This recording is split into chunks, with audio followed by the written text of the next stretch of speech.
Hey everybody, welcome back. Today we're going to take a look at the WiMiUS 4K action camera.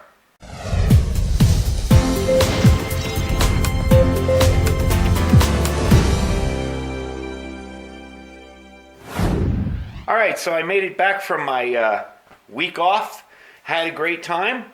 Unfortunately, this camera came the day before I left, and I wasn't familiar enough to take it with me and do any video of the trip. But I'm going to give you a quick look at it now because I've been home and I've been playing with it and testing it out. And we're also going to do a little walking around video, and I'm going to show you how it records outside. First thing off the bat, it says it's a 4K camera. It does record in 4K, only 30 frames per second. So if you're looking for super high-end 4K, I understand one of the GoPros, that's as high as they go in 4K. But all in all, aside from that, I'm very pleased with the camera. Really don't have any complaints. So we're going to get into the specs on it. I don't normally do tech reviews on my channel, but since this does affect future videos and how I'll be doing some of them, I figured what the heck, let's throw it out there and give you a quick look. Alright, first off, give you a quick look around the camera. It comes in the same similar protective case like the GoPros do. To open it up, you simply pull this over and pick it up. That can be tricky. If you're trying to lift this up without pushing that little thing over, you're going to have a problem with it. The camera itself is super light. There's really not much to it. Okay, let's go over the specs really quick. It does 16 megapixels for pictures. Okay.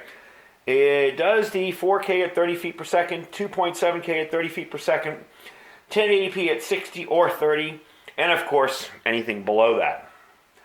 Does slow-mo. It will do slow-mo photography. It will do time-lapse photography. It will do, what was I going to say? The slow-mo only records in the 720p. So you can do slow-mo, you can do time-lapse, and you can do intervals. You can adjust the intervals. That's what I meant to say. You can adjust the intervals of the time-lapse from 0.5 seconds to 60 seconds. It also does loop recording, so it's perfect if you just want to use it as a dash cam. And for the price, which I paid $56.98, you can't beat that. Again, it's not a GoPro, but it does pretty much everything a GoPro will do at a much lower price. And being that we use these cameras in sometimes risky situations or strapped onto us or, a potential where they could get damaged, it's kind of nice to know you didn't spend a ridiculous amount of money on it.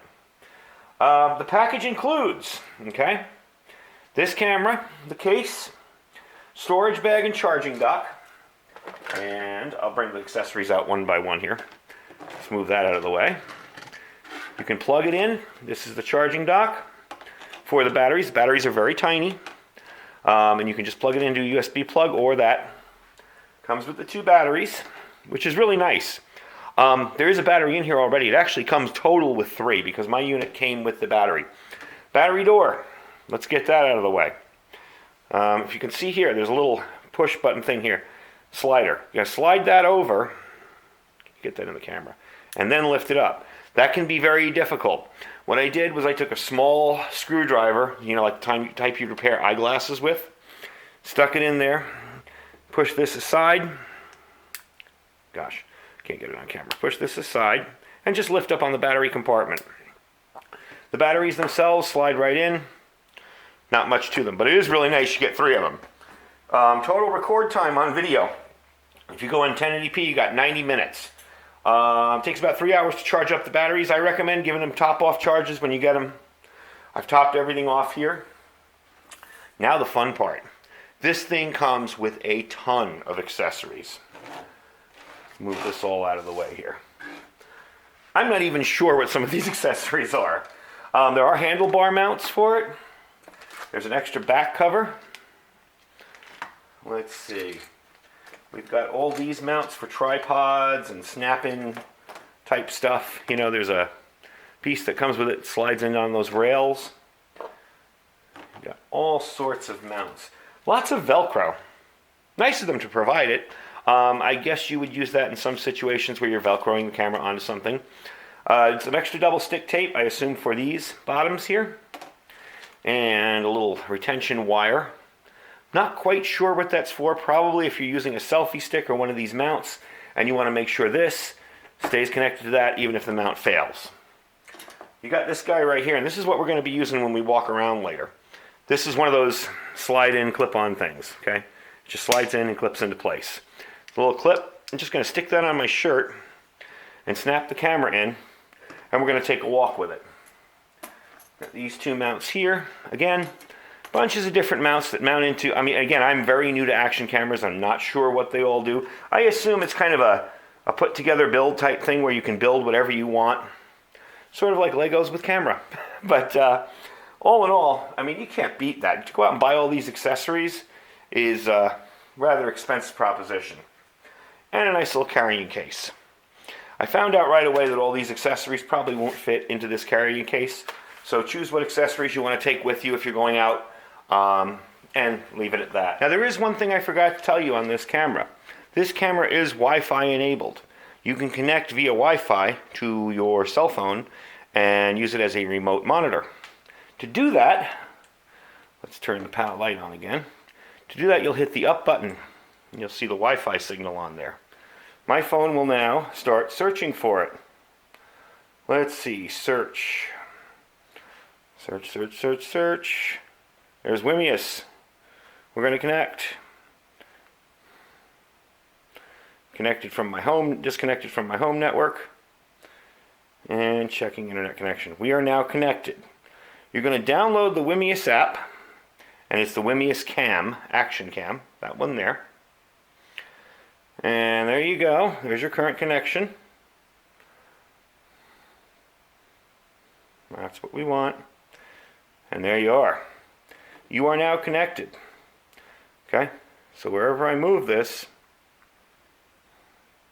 connects to your phone. You can also do this long ways, and it looks a little better. I'm trying to do this with not cover my cell phone up. So you can see, hey, look, there's a tour of my workbench. So anyway, you can connect it. You have a nice remote monitor. I've seen some people set these up really fancy where they have this all connected on some kind of, using these mounts on some kind of mount, and this is kind of over here. So you are able to do this, use Wi-Fi on it. You are able to have a remote monitor if that monitor is too small for you. I've connected this to my tablet. You know, I have a 10-inch tablet. That's a really big monitor to watch things on, although it is a little laggy on that one because it's a slower tablet. On a cell phone, there's hardly any lag at all, you see. That's moving right with the camera. So anyway, we're going to go outside. We're going to take a walk with it. We're going to test it out. We're going to see what it looks like, and we will be back, and I'll give you some final thoughts. Anyway, just figured I'd give you a quick look at what this looks like in motion. I just have it clipped on my shirt, and I'm kind of holding it steady because I'm just wearing a polo shirt, and it would flop all over the place if I didn't. So you get a little idea of what things look like. And this is the empty lot that's across the street from our house. There we go. So you can kind of see. It doesn't have too bad of a fisheye either. That's our house over there. I'm actually impressed with the image. It doesn't look too bad. Then we're going to walk back over. And when I first tried this out, I just put it on a tripod and put it up over my house. And I was actually impressed with the picture. So, all in all, I'm pretty pleased with it. Let's see.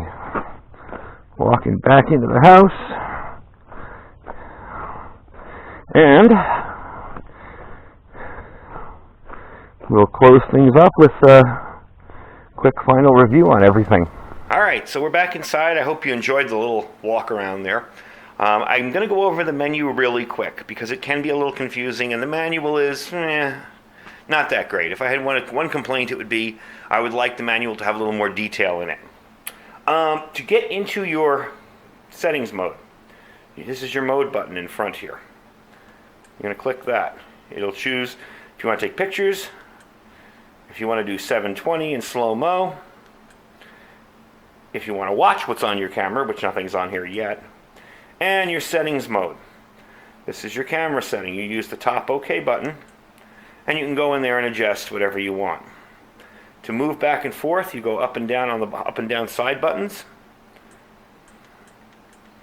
To exit that, you'll go back here, and you go to photo resolution, and this is all your photo information. These are your basic, hit it again, your basic camera and video settings. Hit the front button again. This is the camera settings, the language, date, time, format, all that stuff. And then you can exit out. Press OK to exit, and this is your OK button. This is also your start video or take picture button.